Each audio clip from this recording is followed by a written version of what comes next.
नमस्कार बच्चों, मैं हूं रितेश मिश्रा और आज हम पढ़ेंगे संवाद लेखन। संवाद लेखन 6 से लेके 10th क्लास तक आता है। तो संवाद लेखन में हम दो व्यक्ति जो आपस में बात करते हैं वही संवाद कहलाता है। इसको कथोपकथन भी कहते हैं। एक व्यक्ति कोई प्रश्न करता है, दूसरा व्यक्ति उसका जवाब देता है। ये कई लोगों में होता है, जैसे डॉक्टर और मरीज के बीच संवाद, टीचर और स्टूडेंट के बीच संवाद, माता और पुत्र के बीच संवाद, सब्जी वाले और सामान्य व्यक्ति के बीच संवाद। तो सबसे पहले हम संवाद लेखन के बारे में जान लेते हैं कि उसमें कौन कौन से तत्वों को हमें शामिल करना चाहिए। सर्वप्रथम हम देखते हैं स्वाभाविकता। संवाद लेखन में जब भी हम लिखते हैं उसमें स्वाभाविकता का होना अनिवार्य। लगना चाहिए कि वह वास्तविक घटना के ऊपर आधारित है। हमें मन से संवाद लिखना है, लेकिन उसमें स्वाभाविकता का होना अत्यंत आवश्यक है। दूसरा पॉइंट हम आते हैं यथार्थता। यथार्थता मतलब वह घटना जो आपके साथ इस समय घट रही है, यथार्थ में, मन गढ़ंत ना हो, वो चीज यथार्थ। इनमें ज्यादा अंतर नहीं है। तीसरा आता है शालीनता। जब भी संवाद लेखन में दो व्यक्तियों के बारे में हम बात लिखते हैं तो उसमें शालीनता का प्रयोग करना चाहिए। उसमें अपशब्दों का प्रयोग वर्जित होता है। सामान्य शब्दों को आप चुनाव करें और उसे रखें।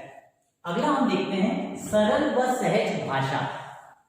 हिंदी भाषा में बहुत सारे जटिल और सरल शब्द, कोशिश हमें यह करनी चाहिए कि हम ज्यादा से ज्यादा सरल शब्दों का प्रयोग करें।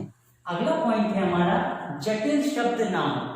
कई बार क्या होता है, लिखते समय अंक प्राप्त करने हेतु हम बहुत ज्यादा कठिन शब्दों का इस्तेमाल कर लेते हैं। यदि पिता और पुत्र के बीच जो वार्तालाप को हम लिख रहे हैं उसमें हम बच्चे द्वारा जो कथोपकथन कहे गए हैं उसमें बहुत कठिन शब्दों का प्रयोग कर लेते हैं जो ज्यादातर हम घर में उपयोग नहीं करते। इसी प्रकार सब्जी विक्रेता और सामान्य व्यक्ति, इन दोनों के बीच में जो वाद विवाद होगा, जो संवाद होगा, उसमें भी सब्जी वाले के द्वारा कुछ जटिल शब्दों का प्रयोग यदि आप कर देंगे तो वो गलत है।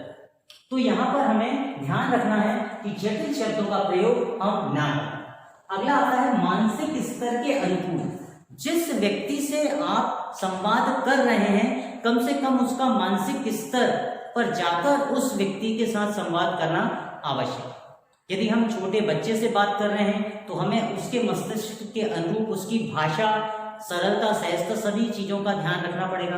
हम एक डॉक्टर से बात कर रहे हैं तो डॉक्टर से हमें किस प्रकार बात करनी है वो चीज हमें आनी चाहिए। यह मानसिक स्तर के अनुकूल, मतलब हमारे वाक्य मानसिक स्तर के अनुकूल।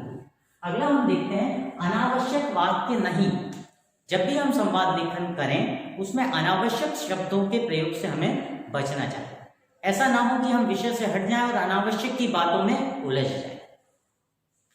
फिर है वाक्य की पुनरावृत्ति। कई बार हमें शब्द याद नहीं आते हैं तो बच्चे क्या करते हैं कि एक ही वर्ड को बार बार कर लेते हैं। 3 बार उन्होंने नमस्कार कर लिया, जाते जाते बाय कह दिया, धन्यवाद का प्रयोग 3-4 बार कर लिया। इन शब्दों के प्रयोग से हमें बचना चाहिए। एक शब्द यदि एक वाक्य हमने एक बार लिख दिया है तो बार बार दोहराना नहीं चाहिए यदि आवश्यकता उसकी नहीं है। अगला है विषय से ना हटे। ये सबसे महत्वपूर्ण बात है। जो विषय हमको परीक्षा में या शिक्षक द्वारा प्रदान किया गया है, प्रश्न पत्र में आया है, हमको उस विषय से नहीं हटना है। यदि हम विषय से हटकर दूसरे विषय पर चले जाएंगे तो वो सार्थकता नहीं रहेगी, वो संवाद फिर उचित नहीं होगा। अगला हम देखते हैं संक्षिप्तता। हमें संवाद लेखन में बहुत लंबा चौड़ा नहीं लिखना है।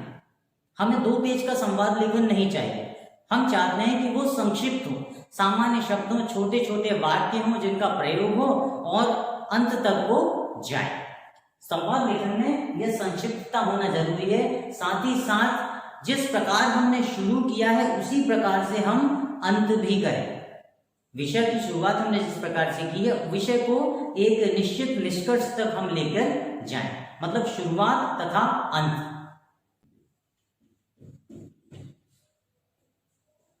तो उसका आरंभ भी हो और अंत भी हो, यह भी जरूरी है कि जिस प्रकार हम शुरुआत कर रहे हैं तो उसे समाप्त भी करें। अब मैं आपको दिखाऊंगा कि दो व्यक्तियों के बीच किस प्रकार का संवाद होता है। हम यहाँ पर सब्जी वाले और ग्राहक का वार्तालाप देखते हैं। संवाद लेखन किस प्रकार लिखेंगे। ग्राहक, ये मटर कैसे दिए हैं भाई? सब्जी वाला, ले लो बाबूजी, बहुत अच्छे मटर हैं, एकदम ताजा। ग्राहक, भाव तो बताओ। सब्जी वाला, बेचे तो 15 रुपए किलो हैं, पर आपसे 12 रुपए ही लेंगे। ग्राहक, बहुत महंगे हैं भाई।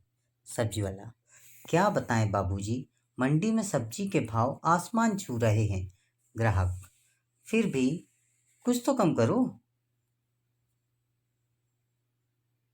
सब्जी वाला, आप 1 रुपए कम दे देना बाबूजी, कहिए कितने तोल दूं? ग्राहक, 1 किलो मटर दे दो और 1 किलो आलू भी। सब्जी वाला, टमाटर भी ले जाइए साहब, बहुत सस्ते हैं।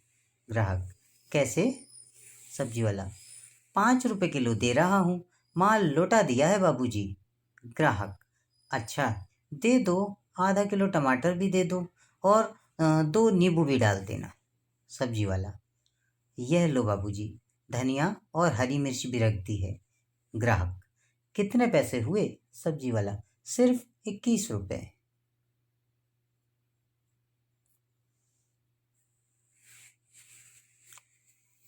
थैंक यू बच्चों। तो आपने देखा संवाद लेखन किस प्रकार लिखा जाता है। उम्मीद है आपको ये वीडियो अवश्य पसंद आया होगा।